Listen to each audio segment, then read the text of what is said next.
Miqueas capítulo 4. En los últimos días el monte del templo del Señor será puesto sobre la cumbre de las montañas y elevado por encima de las colinas. Entonces los pueblos marcharán hacia ella y muchas naciones se acercarán diciendo: Vengan, subamos al monte del Señor, a la casa del Dios de Jacob.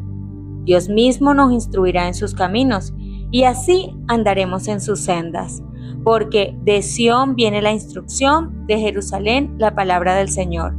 Dios mismo juzgará entre muchos pueblos y administrará justicia a naciones poderosas y lejanas.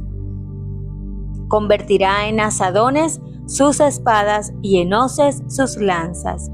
Ya no alzará su espada nación contra nación, ni se adiestrarán más para la guerra.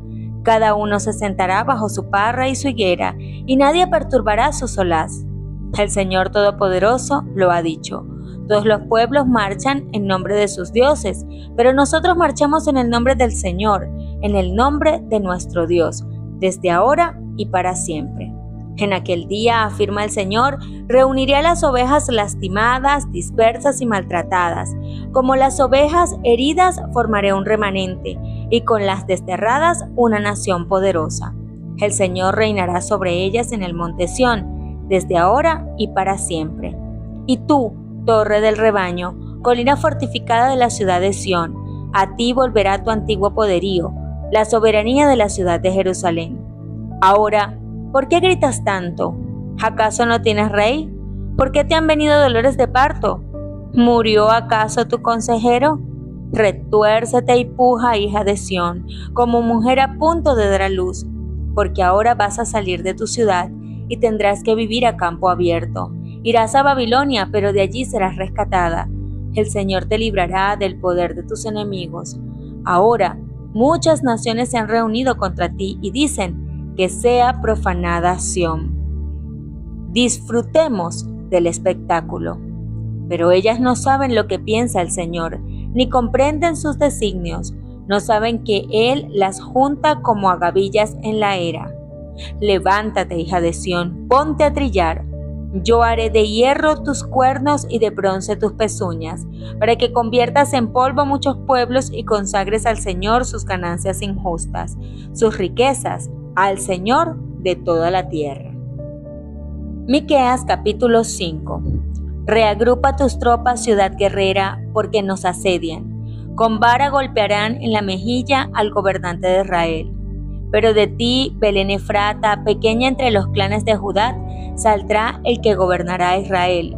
Sus orígenes se remontan hasta la antigüedad, hasta los tiempos inmemoriales. Por eso Dios los entregará al enemigo, hasta que tengan su hijo la que va a ser madre, y vuelva junto al pueblo de Israel el resto de sus hermanos. Pero surgirá uno para postearlos con el poder del Señor, con la majestad del nombre del Señor su Dios, y vivirán seguros porque Él dominará hasta los confines de la tierra. Él traerá la paz. Si Asiria llegara a invadir nuestro país para pisotear nuestras fortalezas, le haremos frente con 7 pastores y aún con 8 líderes del pueblo. Ellos pastorearán a Asiria con la espada y con la daga a la tierra de Nimrod. Si Asiria llegara a invadir nuestro país, si llegara a profanar nuestras fronteras, Él nos rescatará. Será el remanente de Jacob, en medio de muchos pueblos, con rocío que viene del cielo como abundante lluvia sobre la tierra, que no depende de los hombres, ni espera nada de ellos.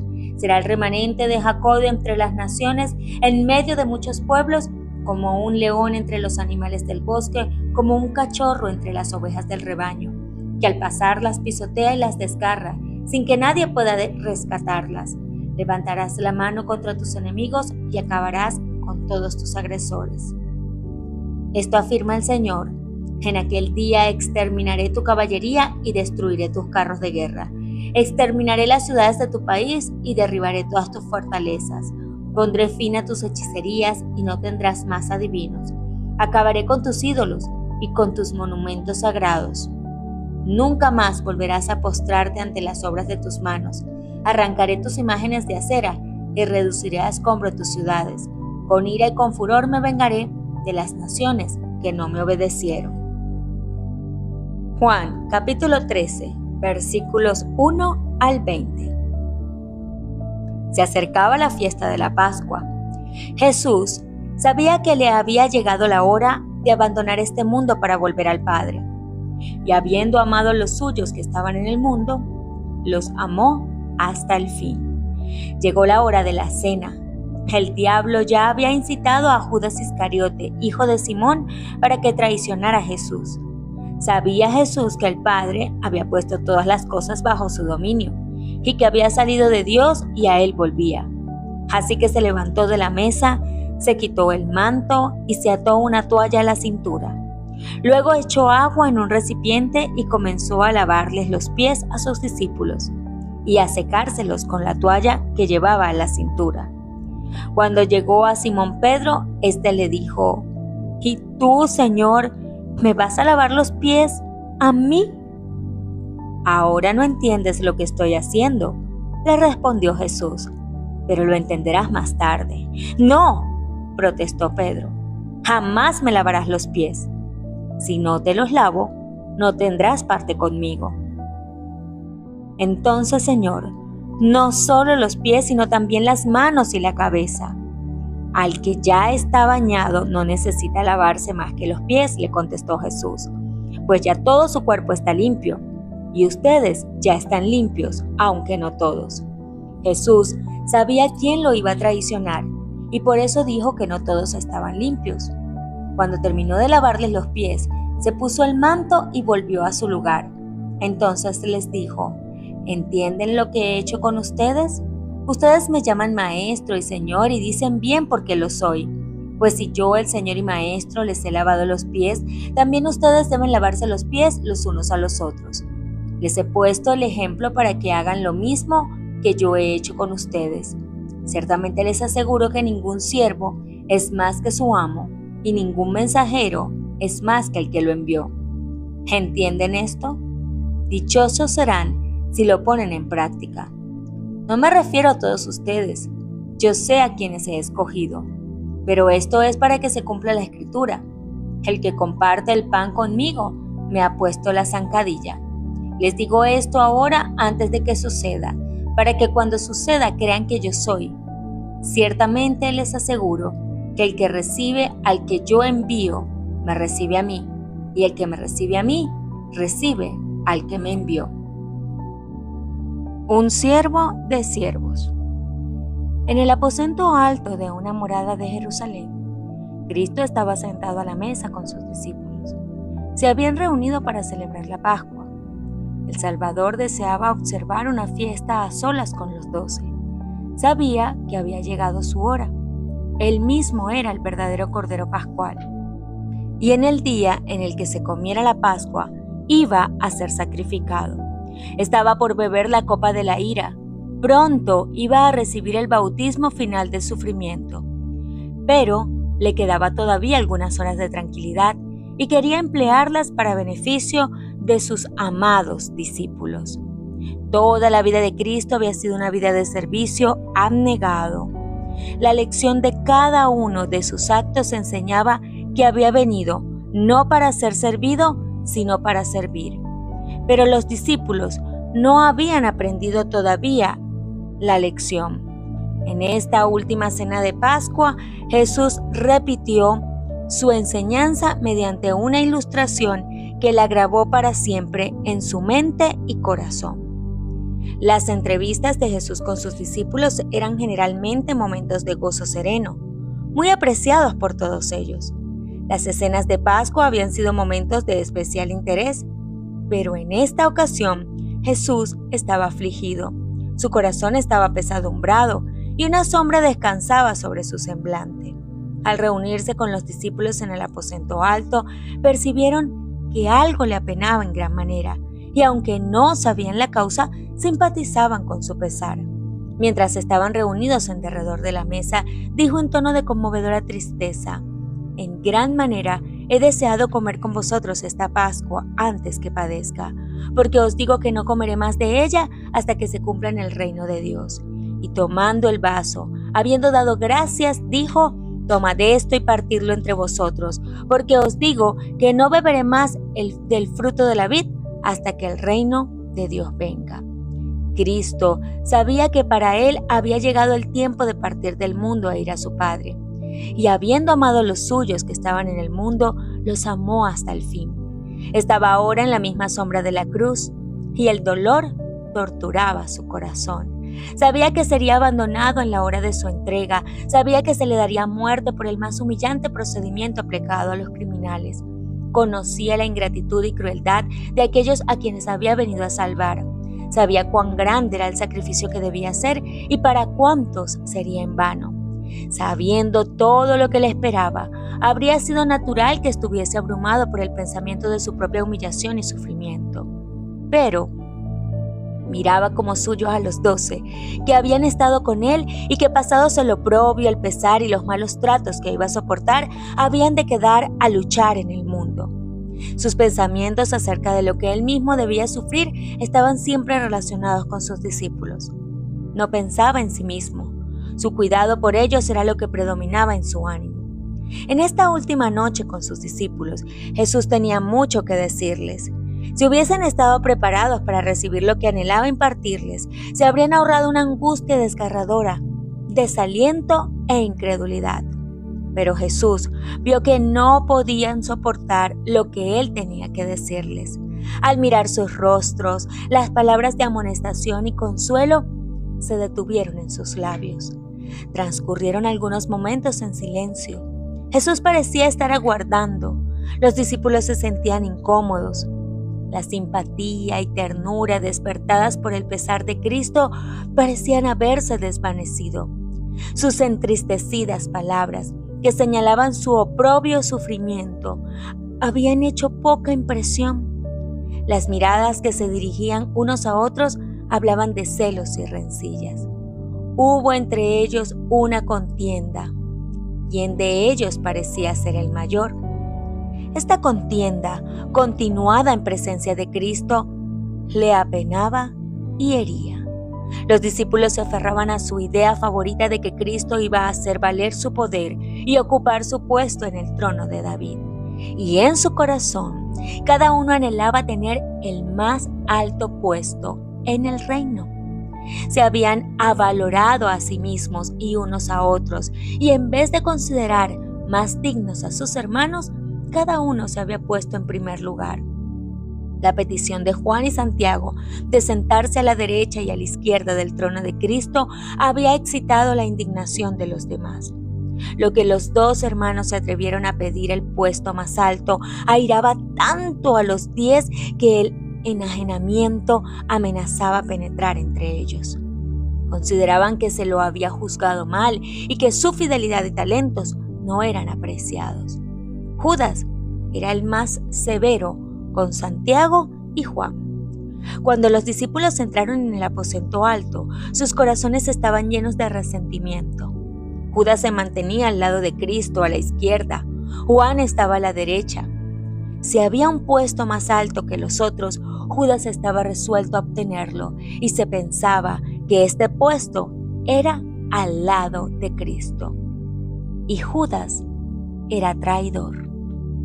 Se había levantado otra causa de disensión. Era costumbre en ocasión de una fiesta que un criado lavase los pies de los huéspedes, y en esa ocasión se habían hecho preparativos para el lavamiento.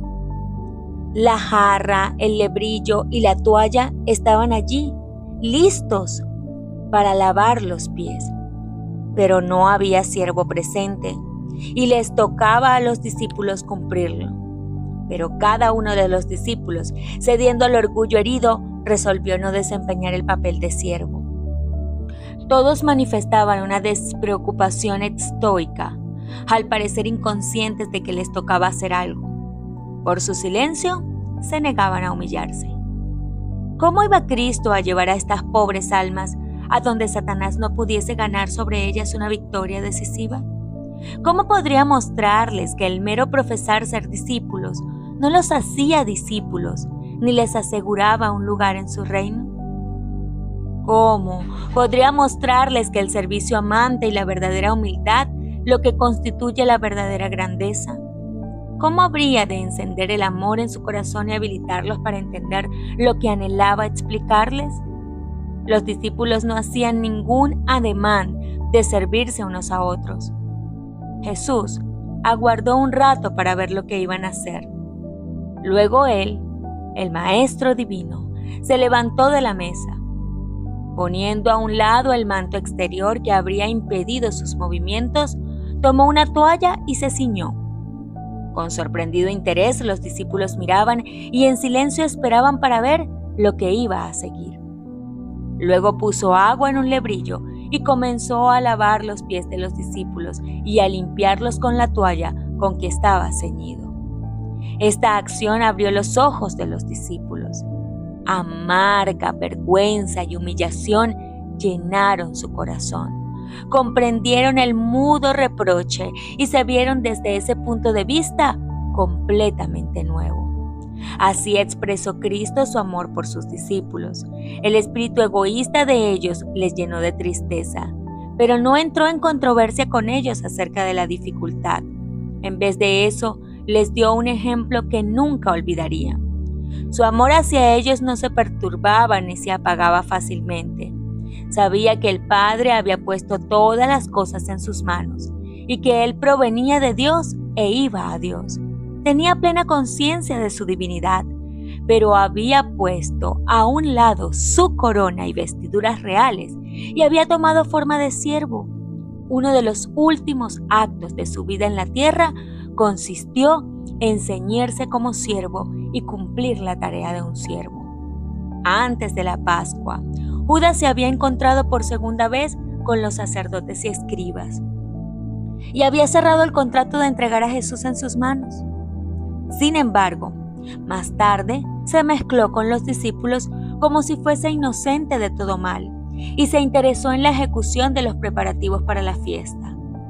Los discípulos no sabían nada del propósito de Judas, solo Jesús podía leer su secreto. Sin embargo, no lo desenmascaró. Jesús sentía anhelo por su alma, sentía por él tanta preocupación como por Jerusalén cuando lloró sobre la ciudad condenada. Su corazón clamaba: ¿cómo tengo de dejarte?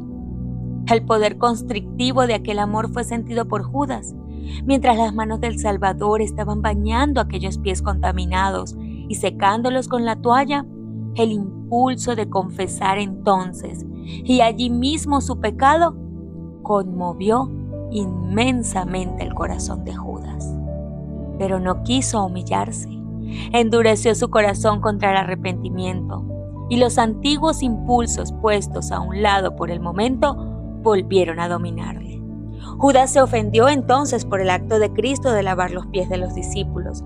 Si Jesús podía humillarse de tal manera, pensaba, no podía ser el rey de Israel. Eso destruía toda esperanza de honores mundanales en un reino temporal. Judas quedó convencido de que no había nada que ganar siguiendo a Cristo. Después de verle degradarse a sí mismo, como pensaba, se confirmó en su propósito de negarle y de confesarse engañado. Fue poseído por un demonio y resolvió completar la obra que había convenido hacer: entregar a su Señor. Judas, al elegir su puesto en la mesa, había tratado de colocarse en primer lugar, y Cristo como siervo le sirvió a él primero. Juan, hacia quien Judas había tenido tan amargos sentimientos, fue dejado hasta lo último. Pero Juan no lo consideró como una reprensión o desprecio. Mientras los discípulos observaban la acción de Cristo, se sentían muy conmovidos. Cuando llegó el turno de Pedro, éste exclamó con asombro: «Señor, ¿tú me lavas los pies?». La condescendencia de Cristo quebrantó su corazón. Se sintió lleno de vergüenza al pensar que ninguno de los discípulos cumplía este servicio. «Lo que yo hago», dijo Cristo, «tú no entiendes ahora, mas lo entenderás después». Pedro no podía soportar el ver a su Señor, a quien creía ser hijo de Dios, desempeñar un papel de siervo. Toda su alma se rebelaba contra esta humillación. No comprendía que para esto había venido Cristo al mundo. Con gran énfasis exclamó: «No me lavarás los pies jamás». Solemnemente, Cristo dijo a Pedro: si no te lavare, no tendrás parte conmigo. El servicio que Pedro rechazaba era figura de una purificación superior. Cristo había venido para lavar el corazón de la mancha de pecado. Al negarse a permitir a Cristo que le lavase los pies, Pedro rehusaba la purificación superior incluida en la inferior. Estaba realmente rechazando a su Señor. No es humillante para el Maestro que le dejemos obrar nuestra purificación. La verdadera humildad consiste en recibir con corazón agradecido cualquier provisión hecha en nuestro favor y en prestar servicio para Cristo con fervor. Al oír las palabras, si no te lavare no tendrás parte conmigo, Pedro renunció a su orgullo y voluntad propia. No podía soportar el pensamiento de estar separado de Cristo. Habría significado la muerte para él. No solo mis pies, dijo, mas aún las manos y la cabeza. Dícele Jesús: el que está lavado no necesita sino que laven los pies, mas está todo limpio. Estas palabras significaban más que la limpieza corporal. Cristo estaba hablando todavía de la purificación superior ilustrada por la inferior. El que salía del baño estaba limpio, pero los pies calzados de sandalias se cubrían pronto de polvo y volvían a necesitar que se los lavase. Así también Pedro y sus hermanos habían sido lavados en la gran fuente abierta para el pecado y la impureza. Cristo los reconocía como suyos, pero la tentación los había inducido al mal y necesitaban todavía su gracia purificadora. Cuando Jesús se silló con una toalla para lavar el polvo de sus pies, deseó por este mismo acto lavar el enajenamiento, los celos y el orgullo de sus corazones. Esto era mucho más importante que lavar sus polvorientos pies. Con el espíritu que entonces manifestaban, ninguno de ellos estaba preparado para tener comunión con Cristo. Hasta que fuese puesto en un estado de humildad y amor, no estaban preparados para participar en la cena pascual o del servicio recordativo que Cristo estaba por instituir. Sus corazones debían ser limpiados. El orgullo y el egoísmo crean disensión y odio, pero Jesús se los quitó al lavarles los pies. Se realizó un cambio en sus sentimientos. Mirándolos, Jesús pudo decir: vosotros limpios estáis. Ahora sus corazones estaban unidos por el amor mutuo.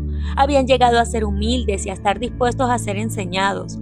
Excepto Judas, cada uno estaba listo para conceder a otro el lugar más elevado. Ahora, con corazones subyugados y agradecidos, podían recibir las palabras de Cristo. Como Pedro y sus hermanos, nosotros también hemos sido lavados en la sangre de Cristo, y sin embargo la pureza del corazón queda con frecuencia contaminada con el contacto con el mal. Debemos ir a Cristo para obtener su gracia purificadora. Pedro rehuía al poner sus pies contaminados en contacto con las manos de su Señor y Maestro. Pero con cuánta frecuencia ponemos en contacto con el corazón de Cristo nuestros corazones pecaminosos y contaminados. Cuán penosos le resultan nuestro mal genio, nuestra vanidad y nuestro orgullo. Sin embargo, debemos llevarle todas nuestras flaquezas y contaminación. Él es el único que puede lavarnos. No estamos preparados para la comunión con Él a menos que seamos limpiados por su eficacia. Jesús dijo a los discípulos: vosotros limpios estáis, aunque no todos. Él había lavado los pies de Judas, pero éste no le había entregado su corazón. Este no fue purificado. Judas no se había sometido a Cristo. Después que Cristo hubo lavado los pies de los discípulos, se puso la ropa que se había sacado, se sentó de nuevo y les dijo: ¿sabéis lo que os he hecho? Vosotros me llamáis Maestro y Señor, y decís bien, porque lo soy. Pues si yo, el Señor y el Maestro, he lavado vuestros pies, vosotros también debéis lavar los pies los unos a los otros, porque ejemplo os he dado, para que como yo os he hecho, vosotros también hagáis. De cierto os digo, el siervo no es mayor que su Señor, ni el apóstol es mayor que el que le envió. Cristo quería que sus discípulos comprendiesen que aunque les había lavado los pies, esto no le restaba dignidad. Vosotros me llamás Maestro y Señor y decís bien porque lo soy. Y siendo tan infinitamente superior, impartió gracia y significado al servicio.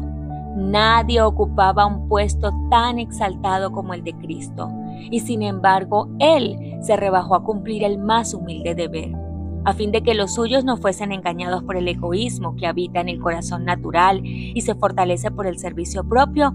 Cristo les dio su ejemplo de humildad. No quería dejar a cargo del hombre este gran asunto.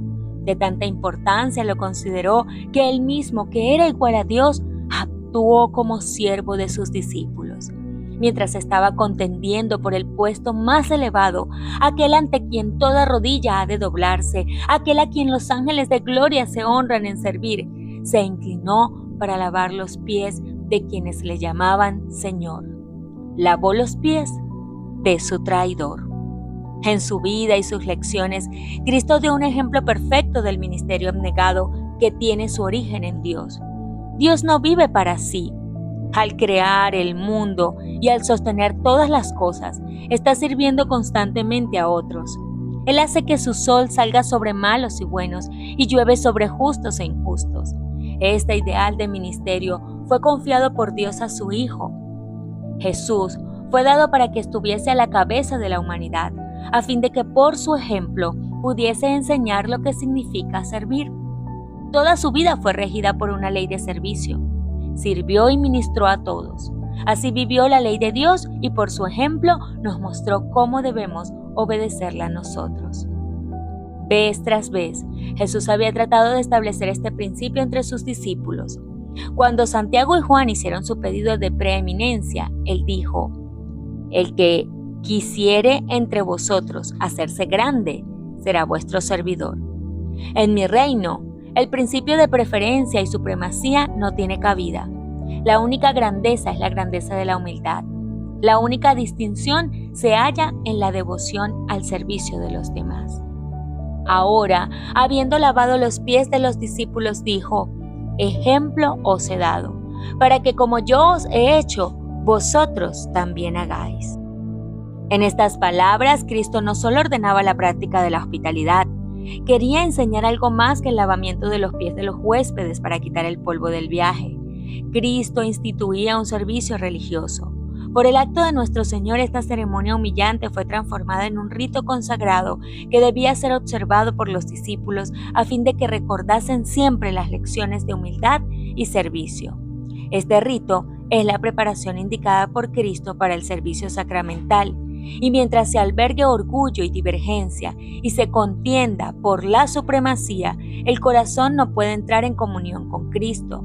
No estamos preparados para recibir la comunión con su cuerpo y su sangre.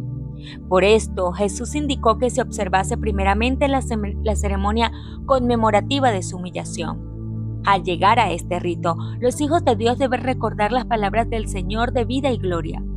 ¿Sabéis lo que os he hecho? Vosotros me llamáis Maestro y Señor, y decís bien, porque lo soy. Pues si yo, el Señor y Maestro, he lavado vuestros pies, vosotros también debéis lavar los pies los unos a los otros, porque ejemplo os he dado, para que como yo os he hecho, vosotros también hagáis. De cierto os digo, el siervo no es mayor que su Señor, ni el apóstol es mayor que el que le envió.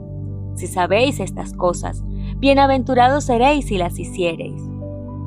Hay en el hombre una disposición a estimarse más que su hermano, a trabajar para sí, a buscar el puesto más alto, y con frecuencia esto produce malas sospechas y amargura de espíritu. El rito que precede a la cena del Señor está destinado a aclarar estos malentendidos, a sacar al hombre de su egoísmo, a bajarle de sus zancos de exaltación propia y a darle la humildad de corazón que le inducirá a servir a su hermano. El santo vigilante del cielo está presente en estos momentos para hacer de ellos momentos de escrutinio del alma, de convicción del pecado y de bienaventurada seguridad de que los pecados están perdonados. Cristo, en la plenitud de su gracia, está allí para cambiar la corriente de los pensamientos que han estado dirigidos por causas egoístas. El Espíritu Santo despierta las sensibilidades de aquellos que siguen el ejemplo de su Señor. Al ser recordada así la humillación del Salvador por nosotros, los pensamientos se vinculan con los pensamientos. Se evoca una cadena de recuerdos de la gran bondad de Dios y del favor y ternura de los amigos terrenales. Se recuerdan las bendiciones olvidadas, las mercedes de las cuales se abusó, las bondades despreciadas. Quedan puestas de manifiesto las raíces de amargura que habían ahogado la preciosa planta del amor. Los defectos del carácter, el descuido de los deberes, la ingratitud hacia Dios, la frialdad hacia nuestros hermanos son tenidos en cuenta. Se ve el pecado como Dios lo ve. Nuestros pensamientos no son pensamientos de complacencia propia, sino de severa censura propia y humillación. La mente queda vivificada para quebrantar toda barrera que causó enajenamiento.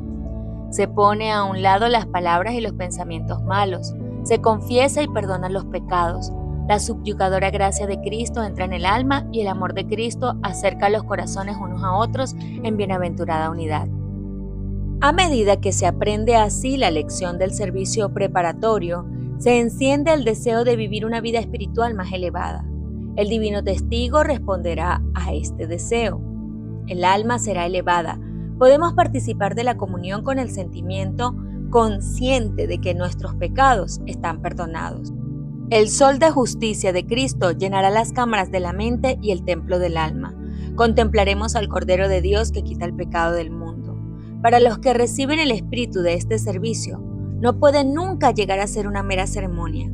Su constante lección será: servíos por amor los unos a los otros. Al lavar los pies a sus discípulos, Cristo dio evidencia de que haría, por humilde que fuera, cualquier servicio que los hiciese herederos con él de la eterna riqueza del tesoro del cielo. Sus discípulos, al cumplir el mismo rito, se comprometen a sí mismos a servir a sus hermanos. Donde quiera que este rito se celebra debidamente, los hijos de Dios se ponen en santa relación para ayudarse y bendecirse unos a otros. Se comprometen a entregar su vida a un ministerio abnegado. Y esto no solo unos por otros. Su campo de labor es tan vasto como lo era el de su maestro. El mundo está lleno de personas que necesitan nuestro ministerio. Por todos lados hay pobres desamparados e ignorantes. Los que hayan tenido comunión con Cristo en el aposento alto saldrán a servir como Él sirvió. Jesús, que era servido por todos, vino a ser siervo de todos. Y porque ministró a todos, volverá a ser servido y honrado por todos. Y los que quieren participar de sus atributos y con Él compartir el gozo de ver almas redimidas, deben seguir su ejemplo de ministerio abnegado. Todo esto abarca en las palabras de Cristo: ejemplo os he dado, para que como yo os he hecho, vosotros también hagáis. Tal era el propósito del rito que Él estableció.